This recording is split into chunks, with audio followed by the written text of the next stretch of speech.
Нематериальное культурное наследие в образах народного искусства, бережно сохраняемое, воссоздаваемое и передаваемое от поколения в поколение, формирует у представителей разных народов чувство самобытности и преемственности, отражает культурный код и дух каждого народа. По указу президента страны Владимира Путина 2022 год посвящен культурному наследию народов России в целях популяризации народного искусства и сохранения культурных традиций, памятников истории культуры, самобытности народов России. В Республиканской библиотеке для слепых представлена постоянная выставка «Культурное наследие народов Республики Саха-Якутия» и состоит из 2 разделов.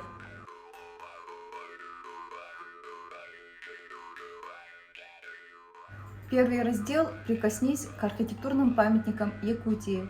Здесь представлены тактильные макеты культурного наследия народа Саха, которые разработаны по проекту «Мир на ощупь».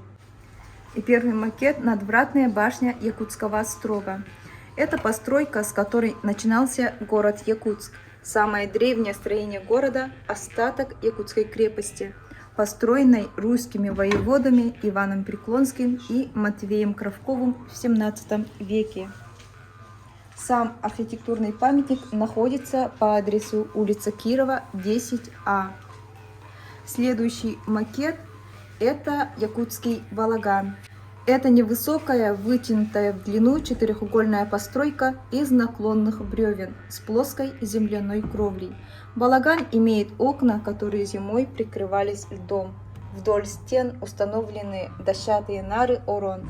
Справа от входа устанавливается очаг тепла камелек. С северной стороны к балагану обычно пристраивали хотон, то есть хлев для скота. Вход в него находился позади очага.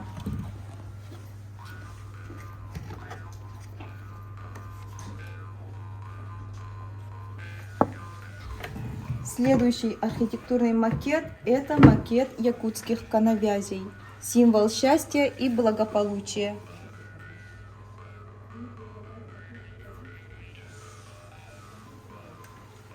В 2020 году было издано комбинированное издание «Памятники и скульптуры города Якутска» на 2 форматах – рельефно-точечным шрифтом с рельефно-графической печатью и укрупненным шрифтом.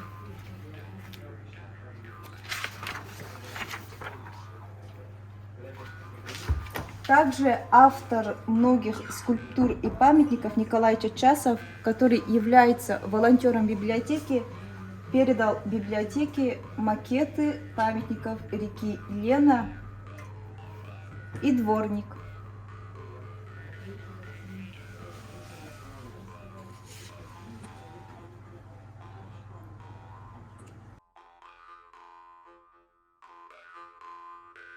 Второй раздел «Услышь народную мудрость Якутии».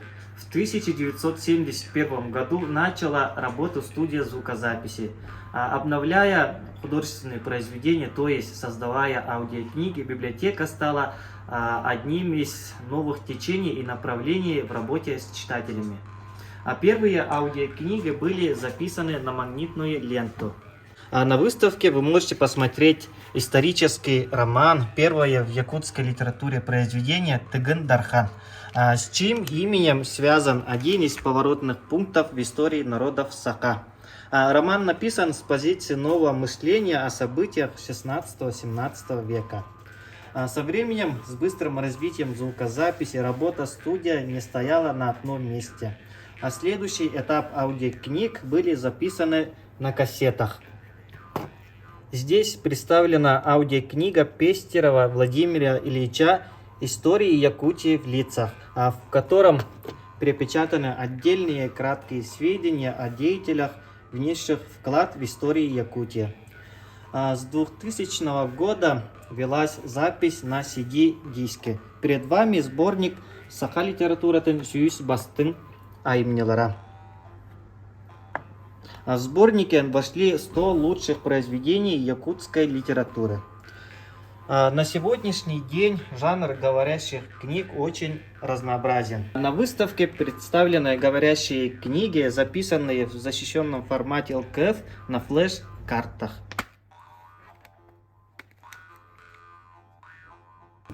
В нашем книжном фонде есть CD и DVD-диски и видеокассеты, которые записаны в других издательствах Якутии.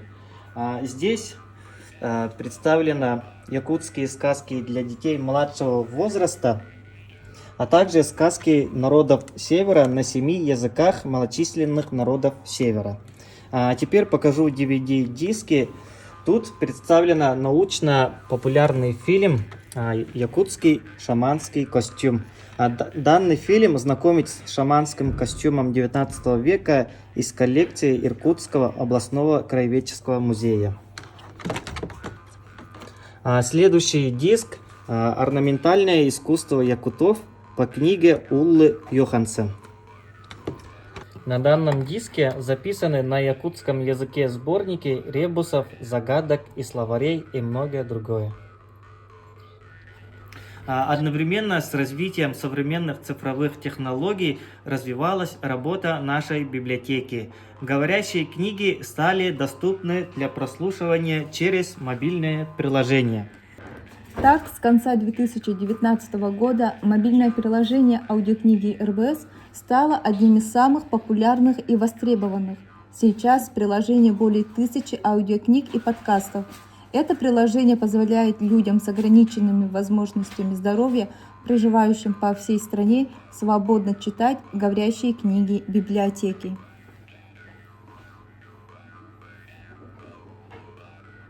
Төлкі. Үш кенегелек роман. Маңнайгы кенегете. Қараңа түйін. Дорогие читатели, постоянно действующая выставка будет обновляться и пополняться экспонатами и документами в течение года. Приглашаем всех посетить нашу библиотеку по адресу проспект Ленина, 58.